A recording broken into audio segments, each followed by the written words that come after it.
राधा रानी की शक्ति। गोवर्धन लीला के बाद समस्त ब्रज मंडल में केवल कृष्ण की ही चर्चा थी। हर ओर जय जयकार गूंज रही थी और ब्रजवासी उनके दिव्य कार्यों का गान कर रहे थे। गोप गोपियों के बीच वार्तालाप चल रहा था। तभी गोप मधुमंगल बोला, इसमें कृष्ण की क्या विशेषता है? ये कार्य तो हम भी कर सकते हैं। वहां राधा रानी की सखी ललिता भी उपस्थित थी। वो तुरंत बोली, हाँ हाँ, देखिए तुम्हारी योग्यता। जब कृष्ण ने पर्वत उठाया था तब तुम सबने अपनी अपनी लाठियां नीचे लगाई थीं और उनसे हाथ हटाने को कहा था, लेकिन कान्हा ने जरा सी अंगुली टेढ़ी की और तुम्हारी लाठियां चटाचट टूट गईं। तब तुम सबने ही कहा था, कान्हा तुम ही संभालो, और वही पर्वत उन्होंने संभाला था। मधुमंगल ने उत्तर दिया, हाँ, मान लिया कि कान्हा ने संभाला, पर हमने भी प्रयास किया।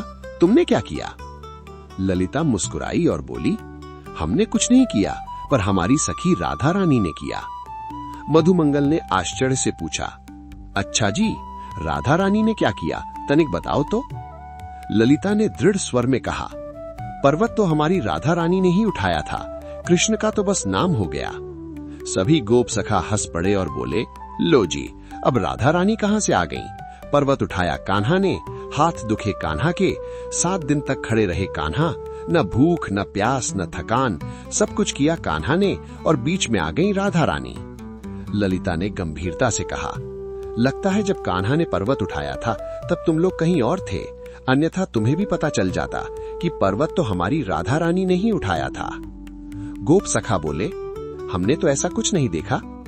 ललिता ने प्रश्न किया, अच्छा बताओ, कान्हा ने पर्वत किस हाथ से उठाया था?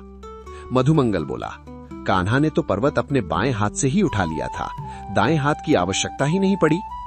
ललिता ने रहस्य खोला, यही तो मैं कहती हूँ, यदि कृष्ण अपनी शक्ति से पर्वत उठाते तो दाएं हाथ से उठाते, पर उन्होंने बाएं हाथ से उठाया, क्योंकि पुरुष का दायां भाग उसका स्वयं का होता है और बायां भाग स्त्री का प्रतीक। जब कान्हा ने पर्वत उठाया तब उन्होंने श्री राधा रानी का स्मरण किया और उसी क्षण राधा रानी उनकी शक्ति बनकर पर्वत को धारण कर रही थीं। अब किसी भी गोप सखा के पास उत्तर न था, सभी निरुत्तर हो गए। ललिता धीरे धीरे राधे राधे गुनगुनाती वहां से चली गईं। निष्कर्ष, ये सत्य है कि श्री राधा रानी ही भगवान श्री कृष्ण की आद्य शक्ति हैं। जब भी भगवान श्री कृष्ण ने कोई विशेष कार्य किया, उन्होंने पहले अपनी शक्ति का स्मरण किया। श्री राधा रानी सदैव कृष्ण के साथ शक्ति रूप में रहीं। इसीलिए कहा जाता है कि कृष्ण को पाना है तो पहले राधा रानी को प्रसन्न करना होगा। जहां राधा रानी होंगी वहां श्री कृष्ण स्वयं ही चले आते हैं। राधे राधे, जय श्री राधे।